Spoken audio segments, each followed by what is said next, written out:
వైదీశ్వరన్ కోయిల్ బొటనవేలి ముద్ర ద్వారా నాడీ జ్యోతిష పండితులు మన భవిష్యత్తును వివరించే దేవాలయం.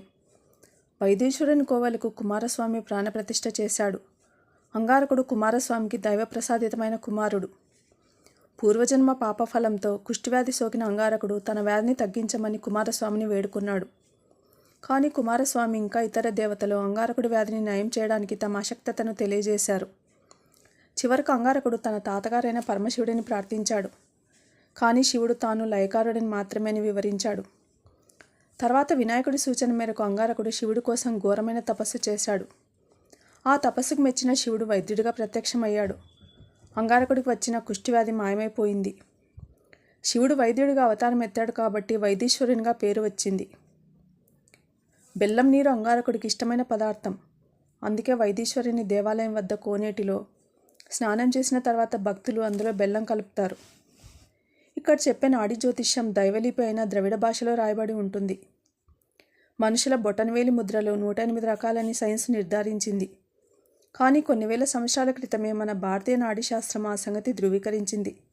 లూప్స్, ఆర్ట్స్, సర్కిల్స్ అనే 3 రకాలుగా మానవుల వేలిముద్రలు ఉంటాయి. వాటిని అధ్యయనం చేయడం ద్వారా నాడీ జ్యోతిష పండితులు ముందుగా మన వేలిముద్రలు ఏ కోవెకు చెందినవో అర్థం చేసుకుంటారు. ఆ విభాగానికి చెందినంత తాళపత్ర గ్రంథాన్ని వెతికి పట్టుకుంటారు. అందులో మనకు సంబంధించిన వేలిముద్రని వెతికి అందులో తెలుపబడి ఉన్న విషయాలను మనకు వివరిస్తారు. ఒక్కొక్క వ్యక్తికి సంబంధించి అనేక కాండాలుగా ఈ వివరాలు పొందుపరచబడి ఉంటాయి. మొదటి కాండం బొటనవేలి ముద్రకు సంబంధించిన వ్యక్తి పేరు, తల్లిదండ్రుల పేర్లు, భార్యాభర్త పేరు, తోడబుట్టిన వారి పేర్లు, ఇతర వివరాలు ఉంటాయి. రెండవ కాండం మన ఆర్థిక స్థితిగతులు, కుటుంబ సభ్యుల వివరాలు వంటివి అందులో ఉంటాయి. మూడవ కాండం తోడబుట్టిన వారు ఎంతమంది, ఆ వివరాలు, వారి భవిష్యత్తు, అన్నదమ్ముల అక్కచెల్లెలతో మన ఐక్యత, అంతా కలిసే ఉంటారా విడిపోతారా అనే వివరాలు ఉంటాయి. నాలుగో కాండం తల్లికి సంబంధించిన వివరాలు, ఇల్లు, వాహనం, స్థలాలకు సంబంధించిన వివరాలు, ఇవన్నీ ఉంటాయి. ఐదో కాండం ఈ కాండంలో పిల్లలకు సంబంధించిన వివరాలు ఉంటాయి. పిల్లల భవిష్యత్తు ఏమిటి, ఎంతమంది పిల్లలు పుడతారనే విషయాలు లిఖించబడి ఉంటాయి. ఆరవ కాండం సంక్రమించనున్న జబ్బులు, వివాదాలు, కోర్టు కేసులు, విరోధుల వివరాలు, వివాదాలు, ఇవన్నీ ఉంటాయి.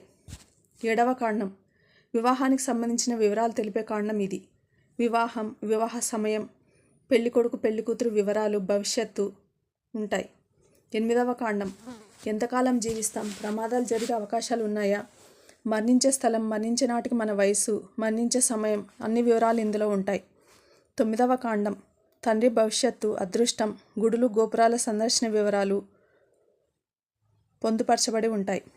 పదవ కాండం ఉద్యోగ వ్యాపారాల్లో భవిష్యత్తు, స్థల మార్పిడి, ఉద్యోగం, మంచి చెడుల వివరాలు లిఖించబడి ఉంటాయి. 11వ కాండం ధనలాభం, ద్వితీయ వివాహం అనే విషయాలు ఉంటాయి.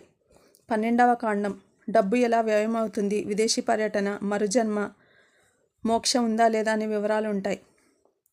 ఈ కాండాలన్నీ మానవుల జీవితాలకు సంబంధించిన వివరాలను స్పష్టం చేస్తాయి. వీటిని సామాన్య కాండాలు అంటారు. ఇవి కాకుండా మరికొన్ని కాండాలు ఉన్నాయి. అవి శాంతి కాండం, దీక్ష కాండం, ఔషధ కాండం. కానీ ఈ కాండాలలో కొన్ని మాత్రమే మనుషులకు వివరిస్తారని తెలియజేయబడింది. 18 మంది ఋషుల ద్వారా సాక్షాత్తు పరమశివుడు మానవులకు ప్రసాదించిన నాడీ జ్యోతిష్యం ఎంతో మహత్తరమైంది. ఈ భూమి మీద ఉద్భవించిన ప్రాణులందరి సమస్త విషయాలు నాడీ జ్యోతిష తాళపత్ర గ్రంథాల్లో పొందుపరిచి ఉన్నాయంట. తమిళనాడులోని తంజావూరు జిల్లా సేర్కాలి తాలూకాలోని చిదంబరానికి 37 కిలోమీటర్ల దూరంలో ఉంది వైదీశ్వరన్ కోయిల్.